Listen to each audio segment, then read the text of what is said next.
Estate, annuale Venezia, il parco acquatico per famiglie e ragazzi. 8 piscine, idroscivoli, animazioni. Acqua Estate è annuale Venezia.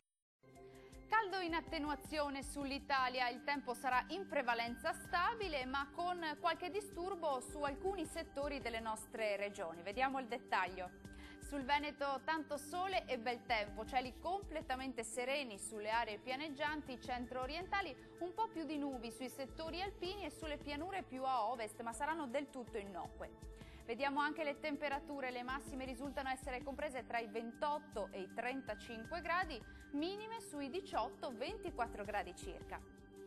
Che tempo farà sul Friuli Venezia Giulia? Anche qui il tempo sarà stabile e soleggiato ovunque con cieli quasi completamente sereni, salvo qualche nube alta e innocua sulle aree più occidentali.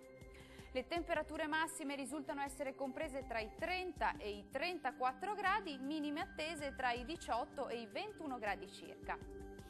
E raggiungiamo infine il Trentino Alto Adige, mattinata con tempo buono ma nel corso del pomeriggio primi rovesci o temporali su ovest trentino, via via peggiora su buona parte delle aree centro-occidentali. Temperature massime comprese tra i 31 e i 33 gradi, minime sui 17-18 gradi circa. Il mare sarà da calmo a quasi calmo sulle coste e poco mosso al largo, i venti moderati e orientali. Dal meteo di Antenna 3 è tutto, grazie per l'attenzione e arrivederci al prossimo aggiornamento.